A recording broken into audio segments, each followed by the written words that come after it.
Well, I'll be honest, I was tired today. I was a little gassed when I got home. I had a little nap, little power nap before Northfield. I got to drop Ollie off at Brecksville for some, what do you work on there, batting or fielding? Everything. Everything? Oh, for some practice. I did want to talk to everybody. I didn't want to mix the training sets today with talking about the horses if they raced the way they raced tonight. So I thought I would bring you a little update how things went. Jason Merriman was sick today. He couldn't go, so we had to switch everything around. Really, it was actually Jason McGinnis's idea, and it was the easiest, which is usually the smartest way to do it. We just took every horse that Jason was on out of the sets and put them in one set together. So if you're following along at home, you weren't getting the accurate sets. Secondly, we did have our castrations done today. Dr. Latessa swung by and said, today, I'm going out of town the end of the week. I'm going to do the castrations today and all the cryoing tomorrow, which is perfect. Now, it does mean Friday, if we do get a chance to video for you guys, we won't be able to have Anger 1, ACDC, or Sterling Hanover in the sets. And the curbs, we won't have them in today. This Steady Volo, it just doesn't seem to bother him. It's hard to explain. You see this every so often. I think he's just a really nice horse.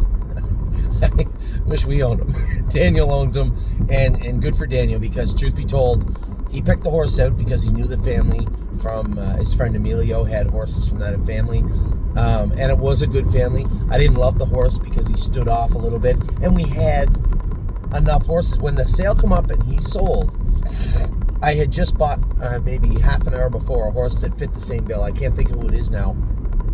And we let him go. And luckily he was a buyback by Kentuckiana Farms.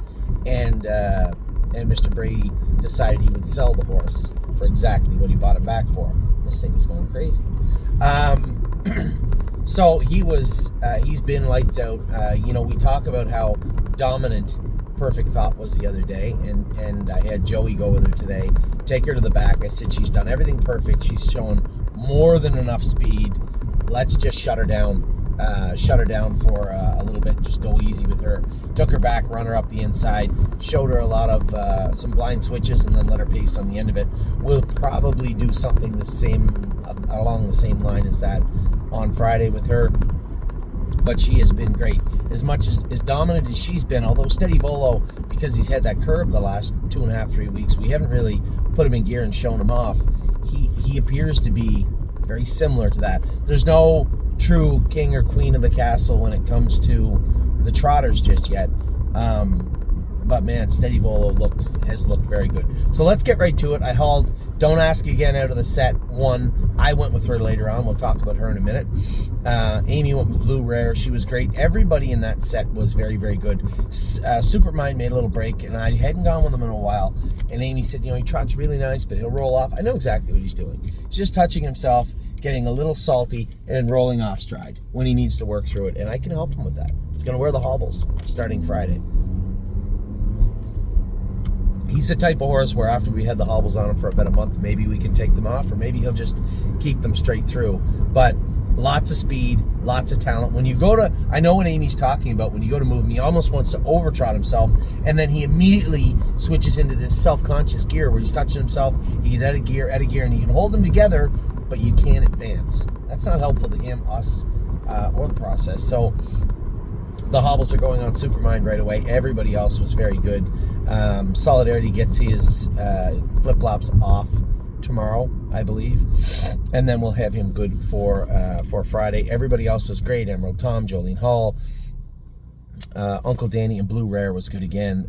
I'd asked Amy, she's a type of filly where when you get her into top gear, you can just keep her there for a long time. That's what's so dazzling about the filly. And again, we're so far from the races. Take everything I say about these horses, just try to take a second and put it into context. I know what's dazzling to me right now because I'm assuming they can hold that throughout the entire process. Somebody said to me that, it was Amy said to me the other day, she goes, well, you said that on green glitter last year. But what did I tell everybody? Every video I made sure to tell you, but I don't know what kind of ceiling she'll have. Sadly enough, it was a little bit low. It wasn't that helpful. So, This filly seems like she's got a little bit of a deeper engine into her, and she can go for a long period of time. Now, the muscle masses, when we had them over there last year, again, mucus and allergies throughout the summer, which led to bleeding and with Chicago Hall a little bit off and on. I want to make sure that we get her airway cleaned up. I'd ordered some stuff in that we're going to start her on immediately for that. And you'll notice right away, you know, her nose she'll come out of the stall with a clear nose. She'll come off the track without that white kind of allergy mucus type stuff.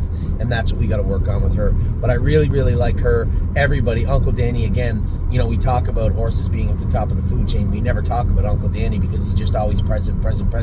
One of these days we're going to cut him loose and you're going to see with your own eyes. Uncle Danny's a very nice horse. So happy with set 1. Now, a little added surprise, one that we're going to try and duplicate for you again Friday if we can, the 3-year-olds. We had 2 sets of 5 3-year-olds going.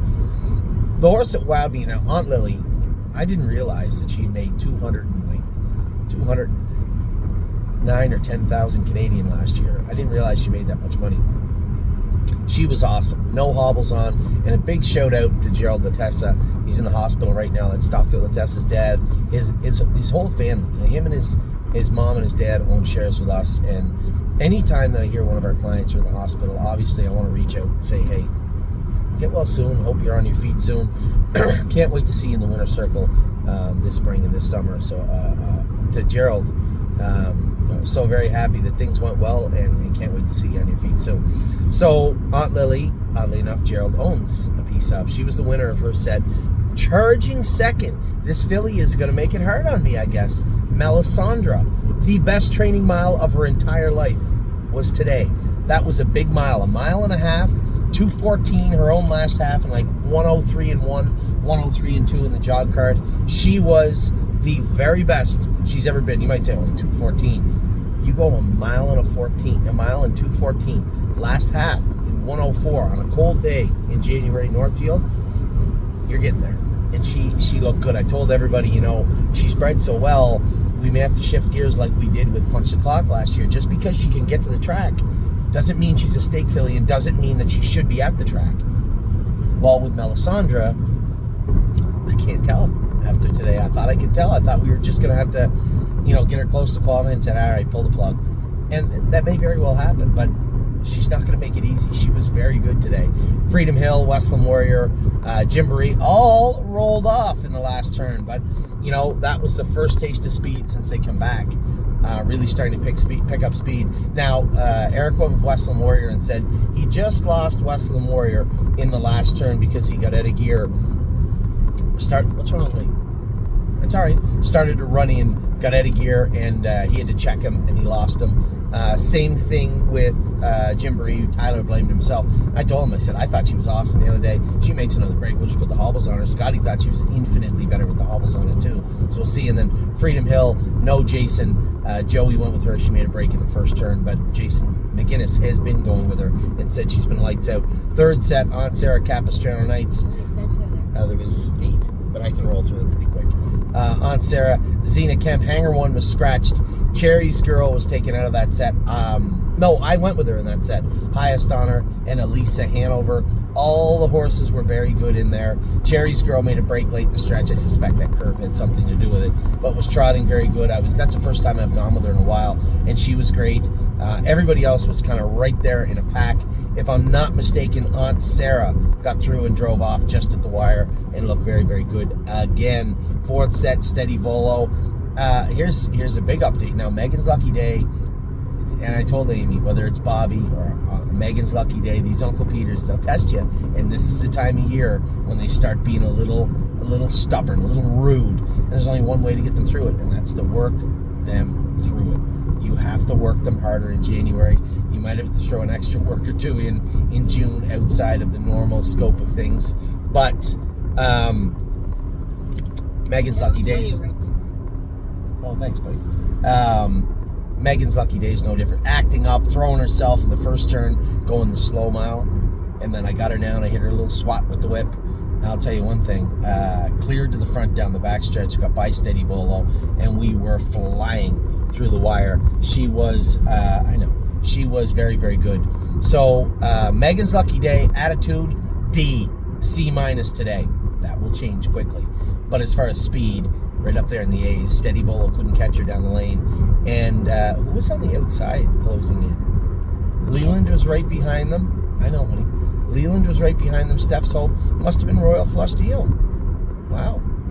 Must have won a really good mile. I didn't talk to Tyler about Royal Flush Deal, but there was a horse to my right and Steady Volo to my left in behind me going under the wire. And I know it wasn't Steph's Hope and Leland Hanover. They were both behind me. They did their work well, but it was not them. Love Sensation made a little break in the last turn. Eric said, she'll just be going along in the turn and throw her head and make a little break. I said, that's fine. So just put another set of bell boots on her. And he said, I think she's hitting herself. I said, yeah, that'll happen. Put another set of bell boots on her up front and put a V martingale on her so she can't throw her head. You won't have any problems after that. And that's exactly what we'll do. Fifth set, woohoo. They were good. I told you guys about Sweet Lake. For all my partners out there on Sweet Lake saying, oh, geez, I hope that filly comes forward. I told you she trained great the last 2 times I went with her. And I can't tell you why she didn't go good for anybody else. But I looped her over to the front, starting her mile out. We paced the last half in like 17 or 18, which is about max for a slow day. And she paced right through the wire and nobody gained a centimeter on her. My name is Swaney. Tried to get her on the inside. But she's about 3-4 weeks of solid, hard, heavy lifting work behind Sweet Lake. Riding the Rodeo was right behind me. Perfect Thought was in the middle. We pulled Diosa out of that set. She was in another one. I think Perfection Hanover actually ended up second. Millie Girl, they were all right there on a wall, right beside me and behind me.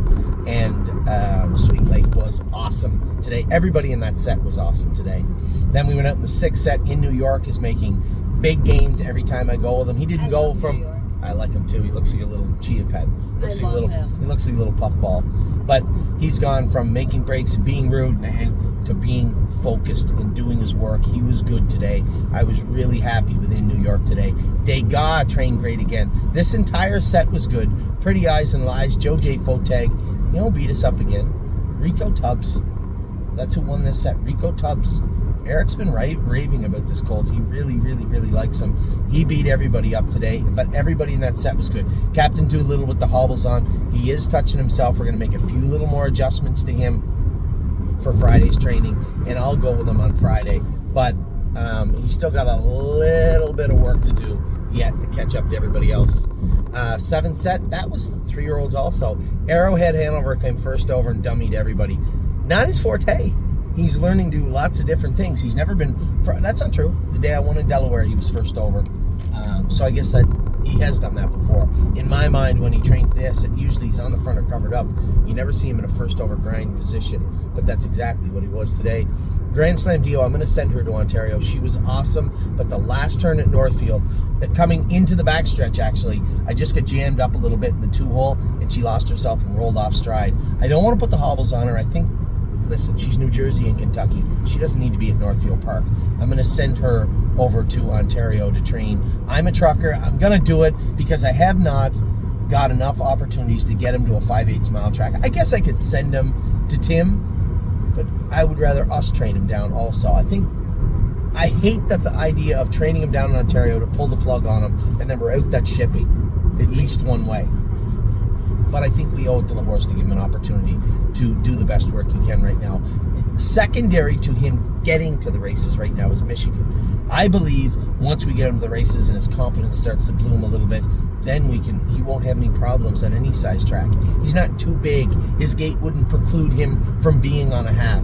He gets over it well. He just gets very self-conscious in the corners. So I think I am going to send him and Grand Slam Dio over to Ontario. Mountaineer Prince was on the front and made a little break ski on Jason. Jason said this bugger has not made a break since the time he came back into the field. He's not made one break, and today he made a break. Well, I think Arrowhead might have brought him into the little deeper end of the pool coming out of the last turn, and Jason hit him a tap and called on him, and he rolled off stride. So that's got to come to an end. Gorgeous Package comes screaming through the inside, Fire and Shine from the outside. I watched the whole set from a little ways back because I'd made a break, but 3 of them right across the track, and then Mountaineer Prince caught up right after the wire and went by them also. He was trotting very, very good. 8th and last set was a good set. I had Duchess. Now, I moved Duchess from a little softer competition, a little tougher competition. She read the program very, very well. She was not impressed at all. She made a break today. Tomboy Strong was great. AC/DC was scratched because he was getting castrated. Rose Run Bobby was giving Amy fits all day long, throwing herself and acting up. But when push comes to shove, get her in the training mile, ducked her down to the passing lane, and blew right by everybody. She was very good. Judy's Money was second, and I should say second. I was back of it. I couldn't tell. Go Strong Hanover, Judy's Money, and Tomboy Strong were all right there across the track.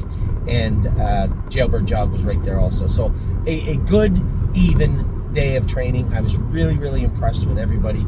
I know, I have people say all the time, oh, you're really impressed with everybody. When the camera's not on, you're really impressed. Well, when the camera is on, I'm really impressed also. I think the 2-year-olds are doing their work very well. I think this is now a Saturday and a Wednesday, well, a Tuesday, and now back Friday. I think you're going to see their best work being done on Friday, and hopefully, as I said, checking at the weather. I'm going to talk to Curtis. I'm going to talk to Steve, see if we can't get you some videos of the rookies and the sophomores come Friday Friday morning. So with that, I'm going to let you go. I hope you guys had a wonderful day wherever you were, whatever you were doing. I'm off to drop Ollie off, and then I'm directly to Northfield Park for race number 4 and Rosetta. Take care. We'll talk to you all very soon.